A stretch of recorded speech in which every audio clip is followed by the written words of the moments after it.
What is going on, all you cool cats and kittens? This is Kyle Jurassic coming at you with another Aspiring Actors Guide, and today we're going to talk about moving to New York for the first time, solo edition. What to look for when you're finding your first New York apartment, and what to take into consideration when you're doing so. It's the Aspiring Actors Guide to New York. So if you're moving here with a significant other, I'll have a different video for you guys coming in the next couple weeks that you can click through right here. If you're moving here with a handful of friends that maybe you're friends from college or you're just a bunch of friends who have worked together in other theaters, I'll have a video for you guys coming here. If you're not seeing links to those videos yet, it just means I haven't put them up yet. If it's July already and those videos are not on the internet, yell at me in the comments and I will get right on that. But those are the videos I have planned for the next 2 weeks. So hopefully I'm not an idiot and I get those done. So things to consider if you are moving to New York for the first time and you are moving here by yourself. You might already have friends who are in the city, but you are not moving in with any of them because they don't have any sublets available yet. Things to consider: if you are pretty well off, maybe you've got like a trust fund or something, then you could probably move to like one of the best neighborhoods in the city. Try out the Upper West Side, or Hell's Kitchen would probably be really ideal if you're an aspiring actor and you're moving to New York for the first time, because Hell's Kitchen is walking distance to most of the audition studios that you're going to be going to pretty much every day. And the Upper West Side is just a skip and a jump away from those studios, and also near Steps on Broadway, where you may want to be taking classes. It's also a bougie place to live. So enough about Hell's Kitchen in the Upper West Side, though. Let's get realistic. If you are moving to New York, you are probably going to need a roommate. It's just the facts of life. And if you're moving here by yourself, the best way to find a roommate is to find a sublet.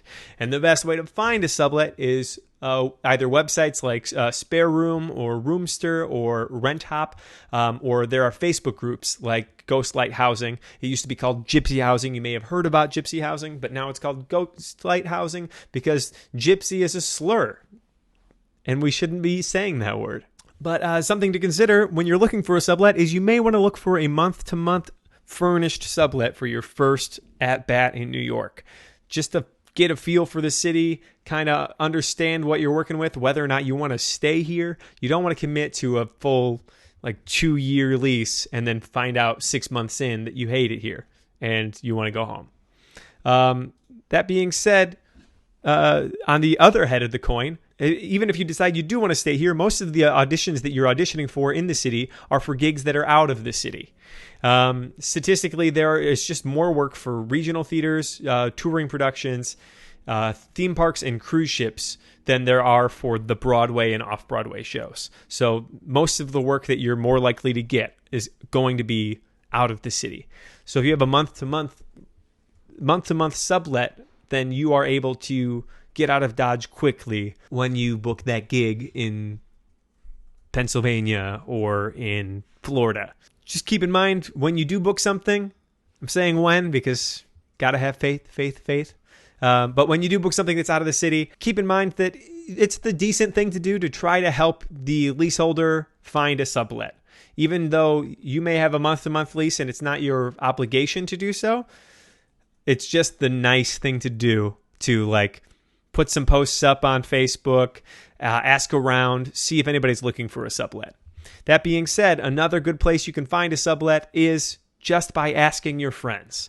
When I booked the Rock of Ages tour and Ginny and I were going to start looking for a sublet, before I even put any posts out into the universe, I got a text from my buddy Dwight, because he and his partner Robbie were moving to the city and they were looking for a sublet around the exact time that I was going to be leaving the apartment, and so was Ginny. So it just happened to be perfect. And we worked it out, and they stayed in our apartment for the whole 9 months that I was on the road. It was perfect, and it never would have happened, or it might have still happened, but total kismet, because he reached out and he asked me, do you know anybody who's looking for a sublet? And I went, me? I'm looking for a sublet. What are the odds? So you've gone through all the steps and you are looking at a couple different apartments. What should you be considering specific to New York when you are looking for an apartment in New York. One, can I really afford this? The rent in New York, if you're looking for a sublet, is going to be, the price can vary wildly, but I would budget at least $1,000 a month for an apartment when you're looking. You can find rent rooms that are cheaper, and you can find rooms that are way more expensive, but I think that $1,000 mark is probably a pretty good budget. What neighborhoods do I think I like? How flexible do I want to be about those neighborhoods? The most common neighborhood that you're going to find for actors in the city are going to be Hamilton Heights, Washington Heights, and Inwood, on the Isle of Manhattan. Once you get into Brooklyn, there are a bunch of other neighborhoods that I don't know much about because I've never lived in Brooklyn. And Queens, same situation. But the further you get away from central Manhattan, from Midtown, the longer your commute's going to be. Obviously, that's how distance works.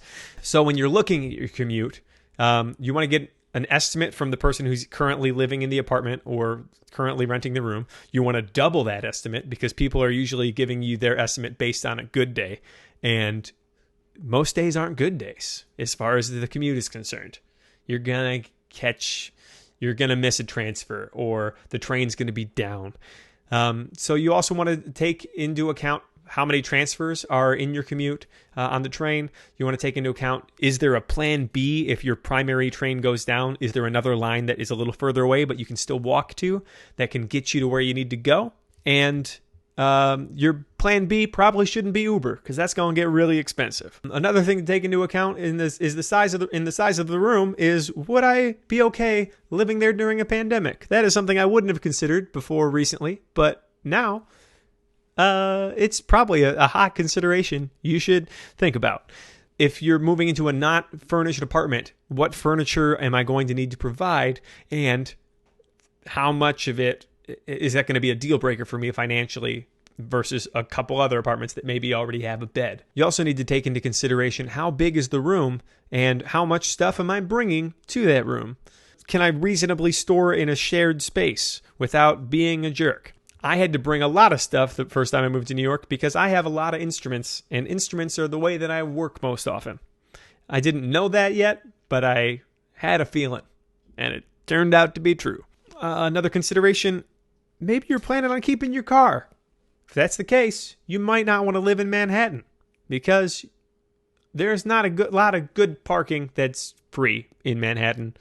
If you find a good garage and you can afford that, good for you. But if you're parking on the street, you're probably going to have to move your car twice a week for street sweeping, which apparently happens. I have seen no evidence of that. But you will get a ticket if you don't move your car. And I learned that the hard way because I had a car here for 3 days before I was like, nope, not doing that. All that being said, these are just a few of the things that you should consider when you're moving to your first New York apartment. Ideally, you're going to be there for a couple weeks, couple months, and then you're going to book your first regional gig and you're going to be gone. And then you're going to start the process all over again. If you have a good relationship with your leaseholder, then you can probably move back to the same apartment and just keep ping-ponging. So that's another good reason to consider locking down that sublet for your leaseholder because they will love you for that. Another thing to consider that I did not write down, but it just popped into my head, is beware of scams. There are people out there who are going to pretend they're a Nigerian prince. And by that, I mean that's a common scam from the 90s and early 2000s that you youngins might not know about, but that was a thing. People are going to try to list apartments that they have no affiliation with at all. So make sure you see that apartment before you move in. If you can crash on a friend's couch for a couple weeks while you are looking for your apartment, that's great. If you can have a friend who lives in the city look around at apartments for you, that's great. That's a big ask.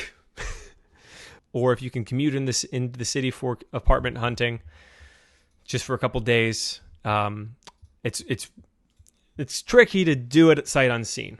If you are going to do that, you might want to go through a broker, but then you're not looking at subletting, and it's a whole other thing. If you are a solo person and you are moving to New York by yourself, but you can afford to stay in a studio apartment, you're not looking for roommates, I think that the next video where I'm talking about moving to New York as a group of friends is actually going to be more applicable to you because I'm going to talk about the pros and cons of using a broker to find your apartment for you. And all that can happen with that. So, with that, I'm going to sign off. Go back to playing Modern Warzone. Checking out some more auditions. And, yeah. I'll see you guys when New York opens up. And maybe we'll be neighbors if you move to Hamilton Heights. Not going to tell you where, though, because that'd be creepy. Okay. Have a good one. Bye.